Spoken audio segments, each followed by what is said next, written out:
Associate Professor of Surgery at the University of Birmingham, surgeon in Birmingham, and I've been given been given 15 to 20 minutes to talk to you about social media.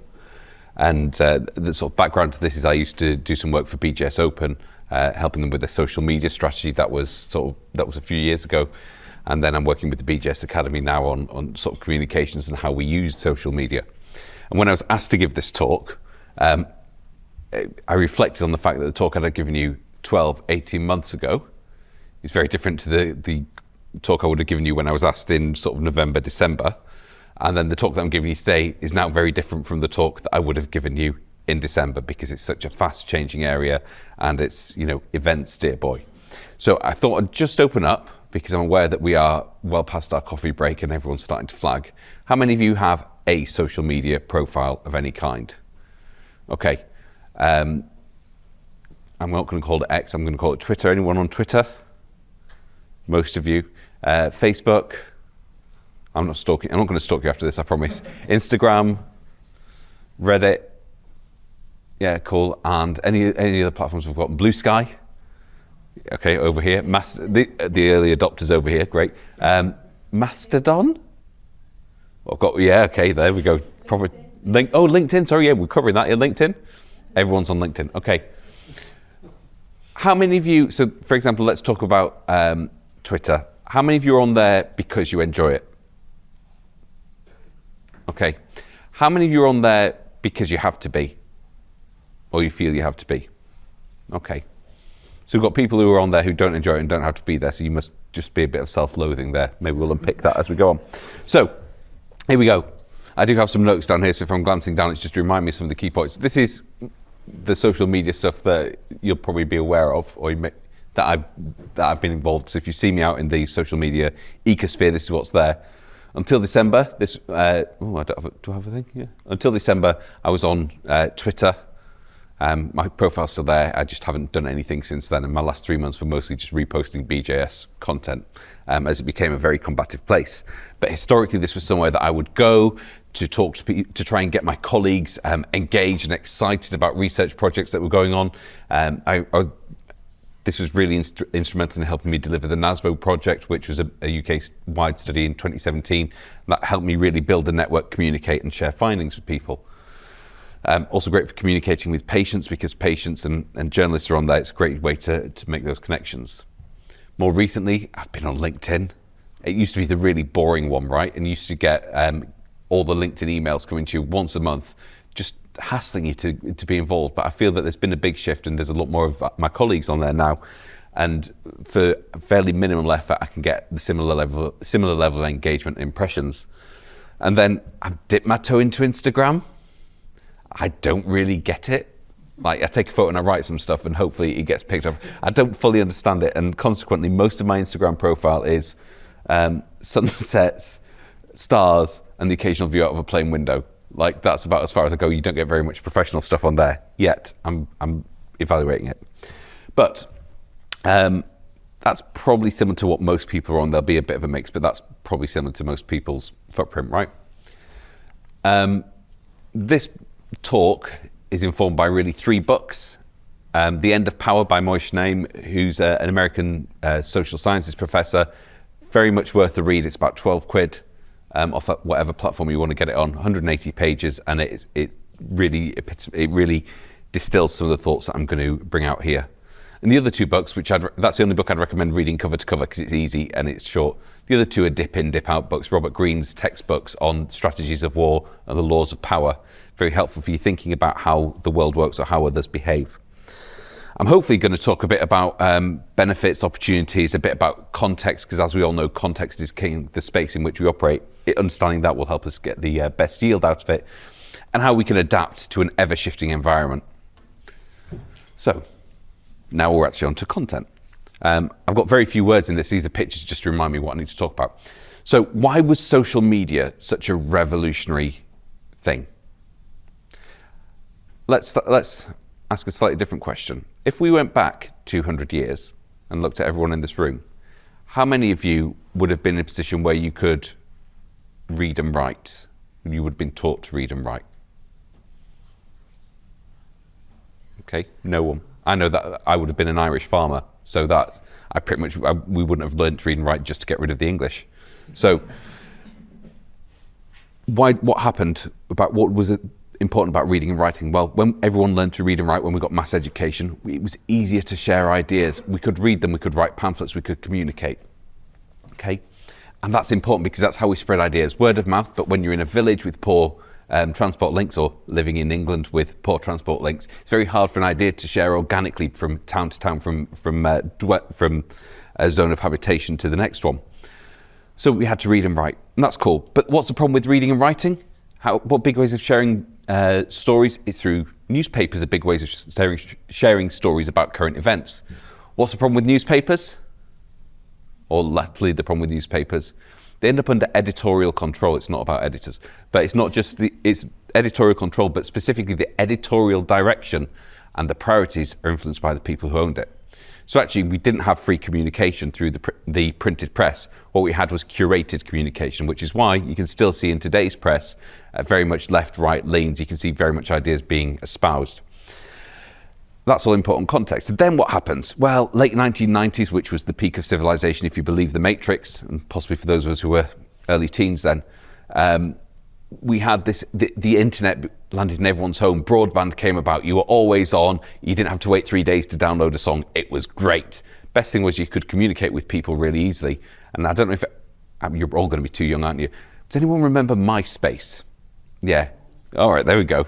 Everyone's just showing their age over there. So MySpace was the first proper social media platform. And for those who are too young or won't own up to it, you got a page. It was your space, MySpace. And you could put a couple of pictures about yourself. You could put a link to your favorite song, which would take an age to buffer, but it would eventually play over the slow internet. And then you could just kind of like tell people what you're up. It was really early Facebook. Everyone learned a bit of HTML. It was cool, very cool. And then the guy called Tom, who was always your first friend on MySpace and would message you and say, "Hi, it's Tom." He sold it up to one of the big tech companies and now photographs wildlife somewhere in the Pacific, which is a great life decision for him. But that got bought up, rolled into a business model. And then, of course, we got Facebook sort of early 2000s and all the others. We went from having this uncurated, MySpace was very much uncurated. It was organic. It was just whatever landed on your feed. And that was it, organic, proper town square freedom of speech. But then all the business models realized that they needed to make some money to get people to engage and to drive the revenue so they could keep the platforms going. And so what you see is monetization of the human interaction. So how can we get the most interaction, the most engagement? How can we drive that? And that moved us away from having that truly free expression to being, again, more curated. And you can kind of see where this is going if you've read the news at any point in the last 2 years. So we had these, basically it's a fortress that's Skipton Castle, and the idea is being that historically, that social media broke us out of this fortress and allowed freedom of communication for a given value. The big benefit or risk of this is actually how we use it, and it's important to be aware that when we are using social media, we are on display at all times. And you may think your chats are private. You may think that what you're posting is behind a wall of people who can get to it. All you have to do is wait for that tech company to go under, and all that will be sold off, or someone will hack it. So you have to be, and the internet, as people who grew up in the early 90s, we perhaps weren't that sort of aware of this, but the internet is essentially eternal. And if, looking over here, if you guys have grown up with the internet around, what would we know about you today? So you've got to remember that it's about reputation management. It's very much a case that you have to guard your reputation online and look after it. So don't say anything stupid. Don't get into silly arguments. Always be the professional that you would want to be, espouse the values that you want to be brought back to you.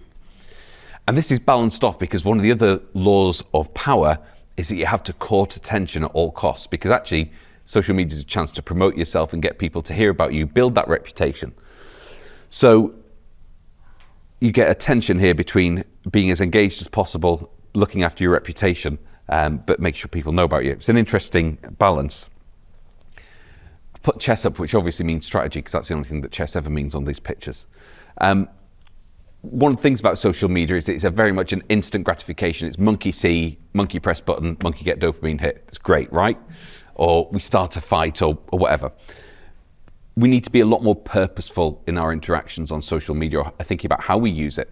So I've told you that you've got to protect your reputation, and you've got to court attention, but thinking about how you're going to do it, how are you going to use this platform? So for example, for my example, once a week, I make sure I post on LinkedIn once a week, just to maintain my reach and visibility on people's feeds, whether it's something actually meaningful or whether it's just a bit of waffle and nothingness. It doesn't matter. This isn't going out for a while, so it's okay. My content will be better. But being purposeful about that, or recognizing I will respond to this type of interaction. So I'm not going to wade, I'm trying not to wade into medical politics online, because it just gets really messy and very personal very quickly, which I know people in this room will have been around. I will talk about things related to surgery. I might jump into surgical training discussions, but that's it. I've set myself a limit. I'm being purposeful with it. It's my strategy. The other thing is just thinking about what you're aiming to do and who you're trying to reach. And make sure you are targeting your communications appropriately to reach those different groups. The way you talk to another surgeon or engage with another surgeon is very different to how you engage with a member of the public or people outside your immediate sphere. So the other thing that I haven't said here, which I should have said, was one of the great benefits, or one of the things before we had this global town square, was that every village had an idiot. It was Dave, who believed that the moon was made of cheese and the earth was flat, right? And everyone just knew Dave was an idiot, so they ignored him. The problem with social media, or the benefit of social media, is we can all talk to each other without filter, and the problem is also that we can all talk to each other without filter. There's no barrier to participation. And unfortunately, when all the villagers start talking together, everyone realizes they've got a Dave, and you get a lot of problems with managing misinformation online because of that. It's important to remember that when you're engaging with people online, that just because they're loud doesn't mean they're credible. And you have to sort of balance that into your engagement. The next few slides are much quicker. So what social media was meant to do was remove this hierarchical communication from us. So it takes us out of being how we have to talk about things that are only in the interest of our immediate sort of line of management, or of our whoever we're loyal to, and was meant to make it flat and open. And it's kind of gone back from that. Now, as talked about, business and capitalism that really drives these models, because it's business. Everything's decided by the algorithm. What you see on the front page of your Twitter feed, of your LinkedIn, it's all driven by the algorithm. And what drives that? Well, it's the level of engagement. And obviously, people will try to artificially boost this. It's a bot. That's the best picture I could find.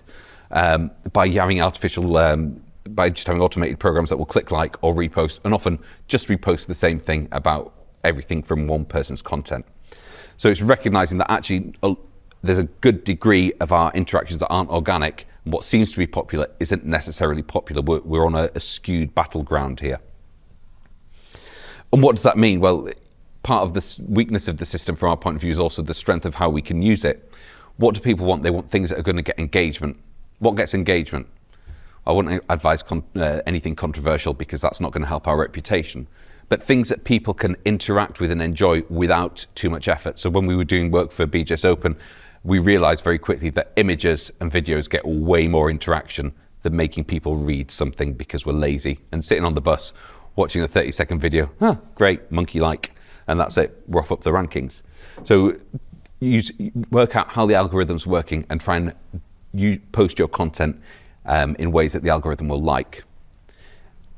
Getting involved in a fight will put you up and make you very visible, but it's not something you want to do if you're protecting your reputation. So however heinous the crime that someone seems to have committed is, try not to get involved. It's a virtual fight, no one wins, and you come away looking a little bit reactive and disengaged. And the other thing to recognize is that even if you have 20, 30, 40,000 people who are following you online, it doesn't mean that you're popular, because a number of those accounts will be dormant. A number of them will be bots. There's ways of checking online who are bots. And actually, as we see, when you get to an election, it doesn't matter what the opinion poll says is going to happen. All that matters is that people go out and vote. So in this case, it doesn't matter how many people follow you. It matters who goes out and interacts with you. And that's what you need to be thinking about when you're posting who is going to engage with this. The information battleground. One of the things that has been very interesting from my point of view over the last decade or so of using Twitter has been how the algorithms changed. And we've gone from very much having this sort of an unskewed, relatively unbiased space to talk about science and other things, to very much amplified voices which are almost anti-science in places. And how you combat that, it almost requires, this is a picture to make me say guerrilla warfare, this is taken from the strategies of war, but we're having to pivot in how we deliver things, recognize that posting originally may not be the way to go, engaging with some other people's posts might be what we've got to do, we've got to change our tactics to get our message through. And this is Battle of Rorke's Drift, this is a death ground strategy, and this is something that we maybe feel we're forced into. So there'll be a number of people who feel that they have to be online on a platform because that's where their competition is, because that's where the policymakers are, or because there's this sort of moral obligation, that's where the patients are, that's where they're going to see information, we have to put ourselves there. Great. The problem with the death ground strategy is one where you put an army with no retreat, so it's meant to make them fight harder, and that's what this does. Unfortunately, it can be a lot of effort to deal with, perhaps for not a lot of gain. Remembering that with misinformation, Terry Pratchett has a line about a lie can get around the world before the truth has put its boots on. So you are quite often fighting a rearguard action against misinformation. But if this is how you want to present yourself and how you want to engage, that's a perfectly valid strategy. So we've got to recognise how the platforms manipulate engagement and tweak what we do to make sure that we maximise that. Last slide coming up, or last couple of slides coming up. Euston Station, everyone's favourite station. This is about platforms, tenuous link. So what we have to recognise is that we need to, if I want to go to Birmingham, I know I need to go on platform 1, 2 or 3 to get the right train. Likewise, if you know what you want to achieve with your messaging, whether it's broadcast, whether it's engagement with peers, whether it's engagement with the public or something else, you need to choose the right platform that has the people, that has your audience on it. Darwin is obviously survival of the fittest. You have to recognise what you want to achieve and adapt to go. With BJS Open, we started being very heavy on Twitter, and we have realised that one platform that we thought was going to be eternal and very, very flat and open actually isn't working for us anymore. How do we improve our reach and get back that engagement with our readers? And the other thing is recognising that one platform, you have to have multiple fronts. One platform will not do it. So we saw over here, we had a group of people on Blue Sky. We're going to have a group of people who are on Instagram and other platforms. And it's recognising that if we want to reach different demographics, people with different types of media use, we need to think about those different platforms. That's most of what I was going to say. These are the summary slides, the actual practical stuff of how I do it and how you might want to think about it. My feeling is that, to all intents and purposes, one of the platforms is gone. Particularly with pronouncements over the weekend that anyone who dissents from the views of the majority will be booted off the platform. So I would personally, if you don't have an account, I wouldn't open one up. I don't think you're going to get very much yield from it. I've tried, has anyone used Threads effectively? Does anyone get Threads? I don't fully understand it because the hashtag function didn't seem to work, but I'm getting some nods. I'll try and learn from you later. I don't think there's a lot of our colleagues on here. I wouldn't necessarily engage with Threads. I think you need to think about, you have to invest in your media strategy if you're going to do it properly, and having 3 different ways of doing it is smart. So at the moment I've flipped over to LinkedIn for most of my sort of static posts. So things that I'll put up, hey, we're running this event, here's a paper you might want to read, that sort of thing. It's longer form, I can communicate what I need to. Blue Sky's okay. It's taken a long time for the networks to really evolve, but you can kind of use that like you would have used Twitter 5-6 years ago, microblogs, put your stuff up. Facebook, not used, I think, particularly professionally, certainly in Western Europe, but for low and middle income countries, Facebook is a bit more popular. It's a way to engage with that demographic. I've told you that monkeys like rapid gratification, things like Instagram with Instagram Reels, YouTube Shorts. I think if you've got the time and energy to put in to do that kind of posting, that's a good way to build your influence, because that's something that people get a quick reward for, and the kind of thing they'll watch on the bus or the train. And I think real-time communication is something that we've overlooked for so long. Twitter was, fire 250 characters into the ether and see what happens. Everyone's on WhatsApp, right? I don't think there's anyone who doesn't have a WhatsApp group, and everyone uses it vaguely professionally, even though information government says don't use it for work-related things. Then there's other things, Signal, which is a great way to find out about plans to bomb groups. And then Discord, which is the other sort of more of a gamer type platform, but it's ways of having chats with multiple channels offline. I think that any society or any group who wants to really engage with people should be looking at one of these and something from that side. And then be consistent with posting. Oh, there's a takeaway there. Diversify. You've got to make sure you use multiple platforms to survive. This is kind of a summary. I think social media, we have to accept that it is here. We have to recognize that there are motivations and processes behind it that drive how we use it and how people engage with it. And by recognizing those, we can make the best use of it. It's not going away. We just need to embrace it and do our best to communicate with who we want to. So thank you very much.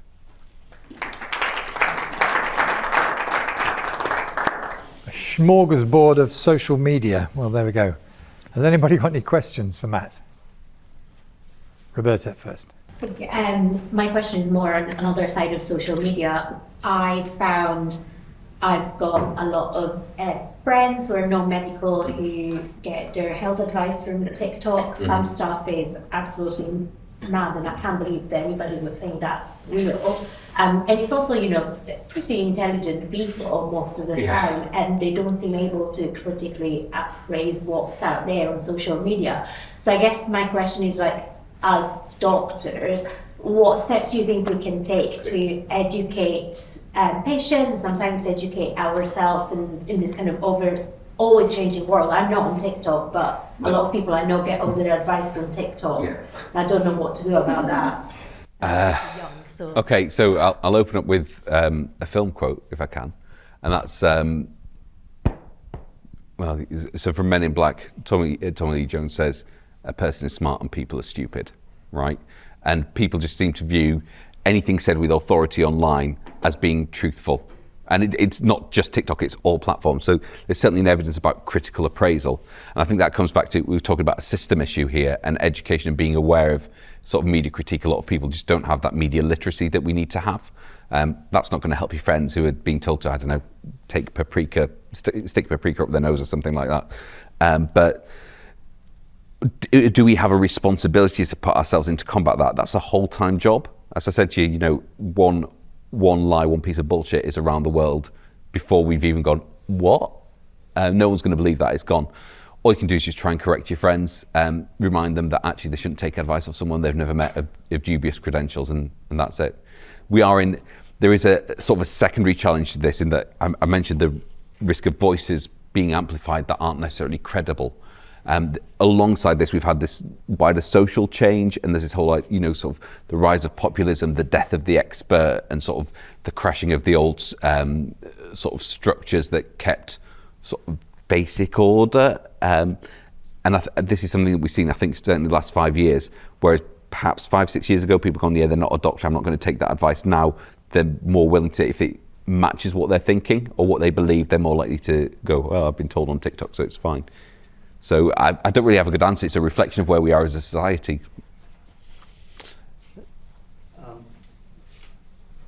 Mark, thank you very much. As someone who's managed to avoid social media beyond Facebook, and only just recently joined LinkedIn and avoid Instagram and Twitter and stuff, I feel like very weak in how I would handle myself on social media as a professional.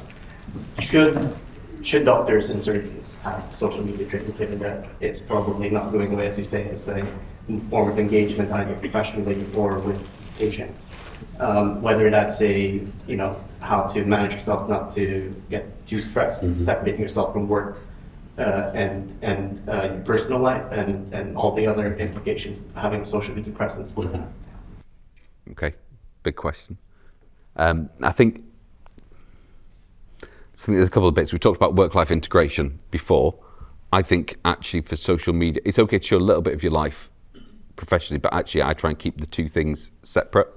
You'll find very little about my personal life on my professional accounts.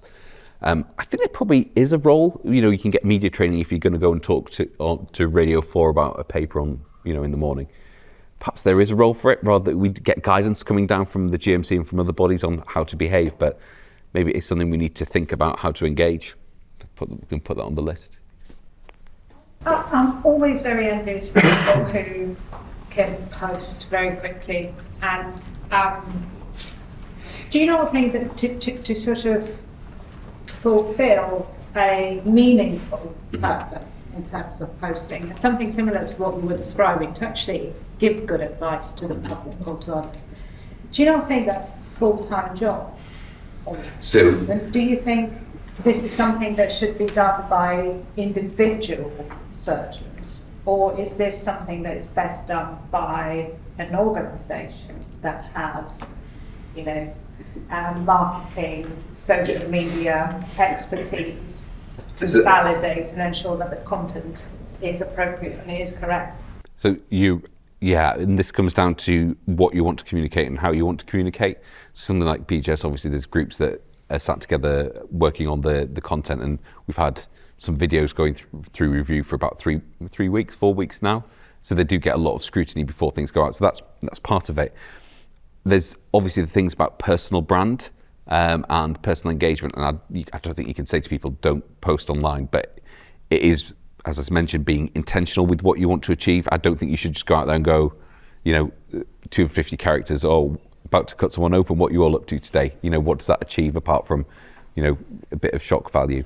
But if it's talking about, I've seen something in the news today, this is interesting, or I've seen this paper, or here's something I've learned today that was interesting, that's, think about what you want your brand to be. If you're the person who, those of you who use Twitter will certainly have seen a trainee who tends to go online, make some very strong statements, rapidly burn spiral out, tell you they've been told to go offline by their TPD, and then about 2 days later they're back online going, hi, it's me again. That's not a great way to be, and that's not a very intentional way I hate, intentional is the wrong word, but it's not a very thoughtful way of approaching it. So it's a bit, you think about your personal brand, because that person will always be known as, you're the person who, regularly yells at people about CT scans. Celia, just to come back to what you said about whether the organisation should be doing the tweeting.